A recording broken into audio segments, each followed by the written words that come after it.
Missing in action ng aktor na si Carlo Aquino sa nagdaang 3rd birthday party ng kanyang anak kay Trina Candaza na si Enola Mithi. Mistulang si Trina nga lang ang nag-asikaso sa birthday party ng kanilang baby girl ni Carlo na si Enola Mithi noong September 9. Pero kahit wala ni ang anino na aktor sa naturang event, ngunit mukha namang naging masaya ang celebration. Ipinaabot ni Trina ang kanyang pasasalamat sa lahat ng pumunta sa party ng anak nila ni Carlo sa pamamagitan ng isang Instagram post.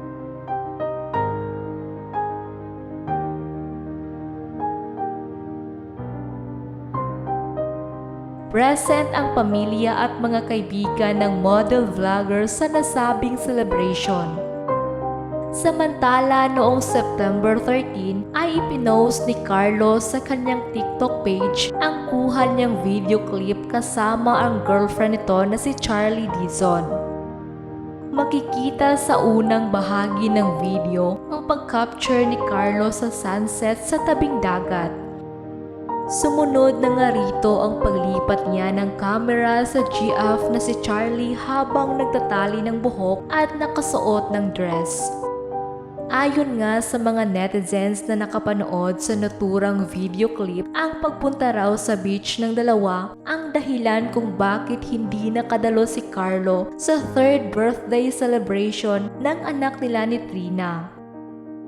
Ngunit bakit nga ba nagsampa ng kaso ang aktor na si Carlo sa ina ng kanyang anak na si Trina? Trending ngayon ang litrato ni Carlo Aquino na may bitbit ang kanilang anak ni Trina na si Mithi. Kuha raw iyon sa labas na isang korte ng Quezon City Regional Trial Court.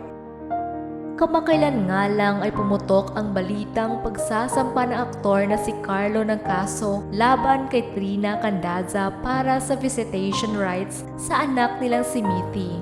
Matagal na raw yun nakafile ang kaso at maaring isa lamang yun sa hearings na kailangang dalhin ang bata. Ayon nga sa mga taong malapit kay Carlo, wala raw silang alam tungkol sa kaso. Basta ang naririnig lang daw nila ay ayaw ipahiram ni Trina ang anak nila kay Carlo. Kung gusto raw makita ng aktor ang kanilang anak, puntahan lang daw ito sa condo unit ni Trina. Samantala, salungat naman ang kwento ni OG Diaz sa mga pahayag na binigay ng mga malalapit na tao kay Carlo. Ibinunyag ni OG Diaz na wala si Carlo Aquino sa 3rd birthday celebration ng anak niyang si Mithi. Binigyan ni Trina Candaza na isang unicorn-themed birthday party si Mithi kung saan kasama sa bisita si OG. Sa showbiz update, ikinuwento ni OG na inibitahan ni Trina si Carlo pero hindi ito nakarating.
Samantala, nangako naman daw si Carlo na sa ibang araw bibisitahin niya si Mithi.